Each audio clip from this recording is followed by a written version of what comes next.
All right, with the household done, let's turn our attention to the wholesale firm. And of course, I don't know if it's of course. By wholesale firm, I mean the firm that makes the infinite array of goods. So, remember, in the new Keynesian model, the wholesale firm will make a unique good. It will make a unique good, YJ, T. And they will be the only supplier of that good. They will have market power. They will have a monopoly.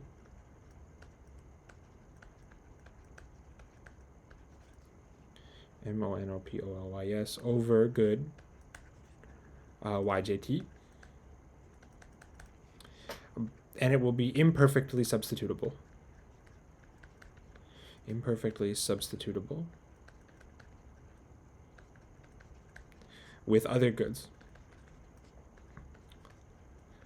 I say with all other goods. Let's say YKT. For all k does not equal s. For all k does not equal j, right? For all k does not equal j. So everybody's special, but only somewhat. So I can, if in a pinch, swap your good for the good of another company, but it's not going to be a perfect swap. And that's going to be the source of the monopoly. That's where the monopoly comes from. That's where the market power comes from. So the consequence of all of this, there are two important consequences. Consequences are, number one, price of good JT does not equal the marginal cost of firm J. And two is that the firm can choose the price.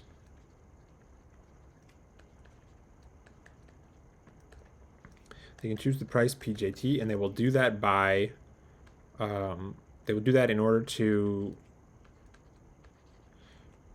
maximize the total discounted intertemporal value. I'll say the total discounted flow of profits to the household. So think about a publicly traded company. Their objective is to run the firm in a way that's going to maximize the returns to the shareholders over the entire expected history of the firm. So they're myopic in the sense that there's going to be this discounting because they're going to have beta. They're going to care more about today than tomorrow, but they're going to still think about the future to some degree. And we will get to these consequences later. We're going to do this later. For now, we're just going to do the firm's problem, how much they choose to produce. So choice of production, and this is going to be exactly the same as the firm problem that we're used to. So the choice of production is simply going to be how to minimize total costs by choosing inputs KT minus 1 and LT, subject to the production technology. Now, one thing that's going to change is that we need to be careful with our subscripts. Okay, so everything with the firm needs to have a J subscript. So firm J is going to choose capital J and labor J. They're going to have total cost TCJT, and it's going to be subject to the production technology of firm J, which is YJT, and that will be AT KJT to the alpha, LJT to the 1 minus alpha.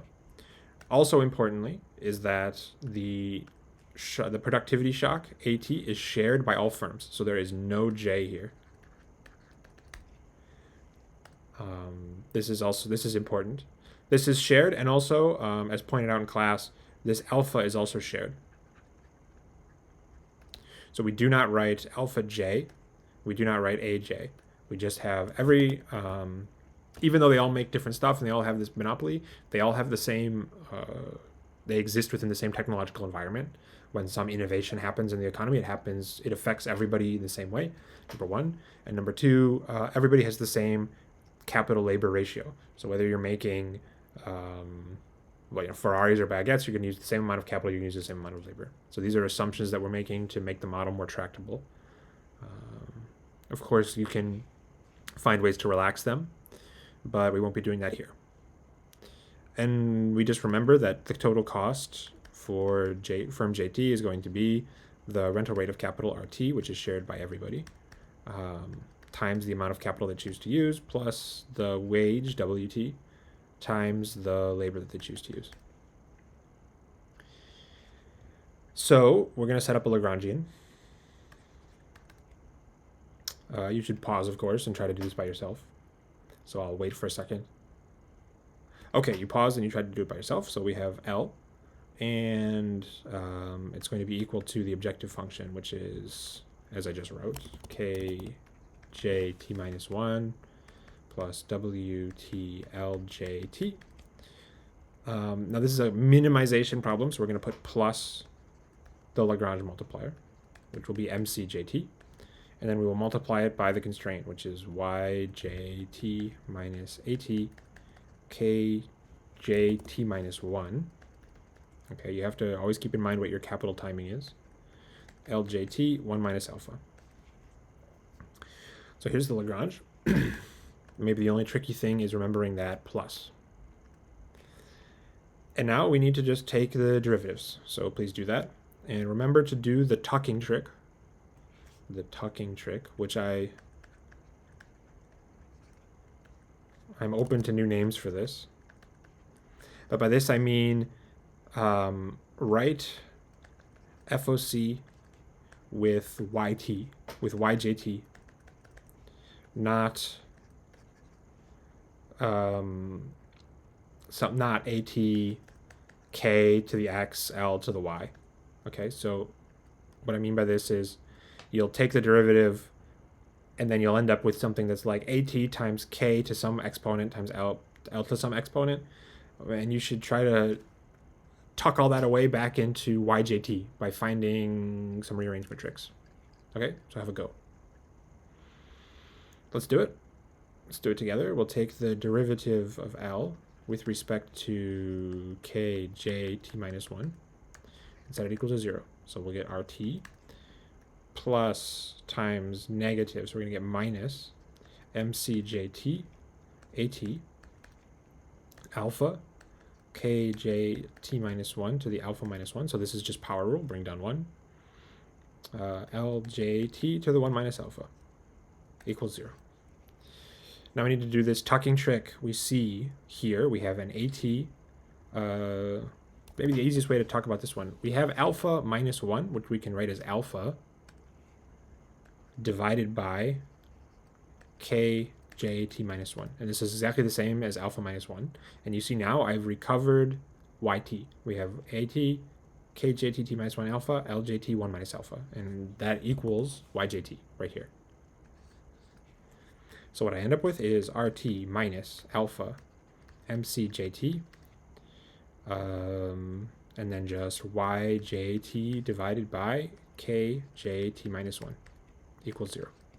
So we'll solve for the demand function. So we want to put the good on the left. So or the factor, I should call it a factor. So kjt is going to be, kjt minus 1 is going to be equal to alpha mcjt to the yjt divided by RT.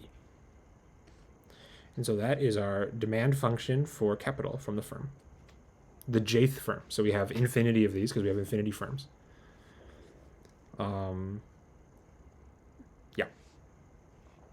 We can't conclude they're all the same yet. We will in the end. But we don't know anything about MC yet. We don't know anything about YJT yet. So we can't conclude that everything's the same. Okay, now, frankly, just by looking at this, you should be able to get LJT without doing any math because the problem is completely symmetrical. Yeah. So you kind of see like, here's a factor, here's a price, here's a factor share of production, and then just change all those. But we'll do the math really quickly. Have a try. It's good practice. Equals 0. And what are we going to get? We're going to get from the total cost, the WT will fall out. Then we'll have minus mcjt, the Lagrange multiplier, at kjt minus 1 to the alpha rides along, but now we're going to have 1 minus alpha LJT to the 1 minus alpha minus 1 is minus alpha. And that's 0. So we have to do the tucking trick again. To get it this time, we're going to multiply the top and the bottom by LJT. So how do you decide to do this? You start from what you want and you work backwards. You say, I want YT equals AT K. Bear with it. I'm going to drop some indices just to make this easier to write. So I want something that looks like this. I have something that looks like this. What am I missing? I'm missing an LJT. Okay, so I just put it in. That's what I want to do. But I can't just put it in, so I have to take it out also. Okay, so that's how I get there. You just ask yourself, what do I want? And then you give it to yourself, and then you figure out, what do I need to fix in order to get what I want? So the answer was, I want one more LJT. How do I fix it? I divide by 1 LJT. So after I make that multiplication, I will shove the LJT here. So I'm going to have 1 minus, I'll use this in the exponent, and then I'll have an LJT on the bottom. And we see that AT KJT minus 1 alpha, LJT to the 1 minus alpha is exactly YT. So I'll have 1 minus alpha YJT divided by LJT. So all that remains now is to solve for LJT. This equals 0. So move all this to the left, multiply, divide. It should be clear that you get LJT is equal to 1 minus alpha MCJT YJT. My handwriting is getting like more and more abysmal as we go. YJT, I'm going to try to be nicer. YJT divided by WT. And so as promised, if you compare this factor demand with the capital factor demand, then there's this pattern, right? You have factor, factor, factor share of production, factor share of production, marginal cost, total output, price of factor, price of factor. So as long as you're working with a Cobb-Douglas function, it doesn't matter how many things you're working with. You could have 10 inputs, and you wouldn't need to solve any of them by hand. You just write down, okay, the input X is equal to the factor share for X times the marginal cost times the total output divided by the price of input X. If you just remember that, you're set. Okay, so what's left? What's left is to combine these factor shares and get the expression for marginal cost. So let's write down, let's clean this up a little bit. So I'm going to erase, and I'm going to rewrite that. So that's coming back. That's important, but I want to write it nicely. Okay, so we're going to have KJT minus 1, and that's equal to alpha MCJT YJT divided by RT. And we're going to have LJT is equal to 1 minus alpha MCJT YJT divided by WT. And we also need to know the production function, which we of course remember is YJT is equal to AT KJT minus 1 to the alpha LJT to the 1 minus alpha. And to get marginal cost, we're going to just plug in this and this into here. So please do that, and come back when you have an answer. So you gave it a try, maybe you have an answer, maybe you got stuck, doesn't matter, we will do it together. So I'm going to begin from the beginning. I'm going to put in, this is going to go right here, and this is going to go right here. So I'll get YJT is equal to AT, big parenthesis, alpha MCJT to the YJT times YJT RT to the alpha, and then 1 minus alpha MCJT YJT divided by WT to the 1 minus alpha. And so we can factor out things that are in all of this. So we have an MC here, we have an MC here. This MC is to the alpha, this MC is to the 1 minus alpha. And the same thing, we have a YJT here, to the alpha and a yjt to the alpha here. So I'm going to pull these things out of the brackets, and I'm going to add together their exponents, because those are the rules of exponents. Okay, so we're going to get mcjt.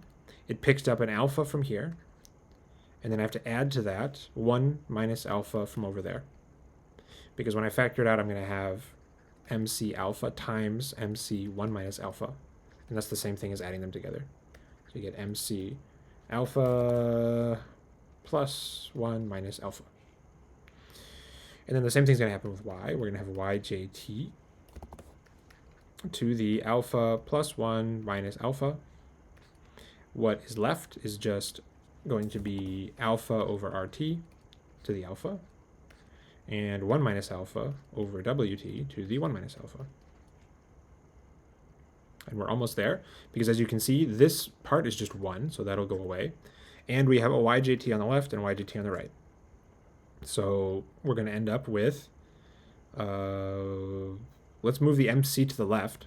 So we'll get 1 over mcjt is equal to at alpha over rt to the alpha, 1 minus alpha over wt to the 1 minus alpha.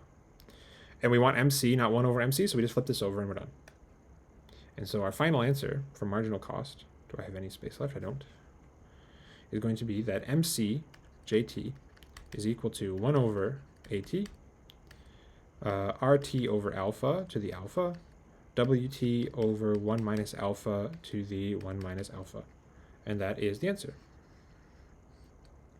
So as you can see, mcjt is exactly the same for every single firm, because the firms all share their technology. They all share the input factors. They all go to the same marketplace to buy labor and capital. And they all share the same production technology. So the alpha is the same for every firm. So the result is that mcjt is the same for every single firm. Even though we spent all this time worrying about the jts, it's totally irrelevant in this part of the optimization because of the assumptions that we made in the model.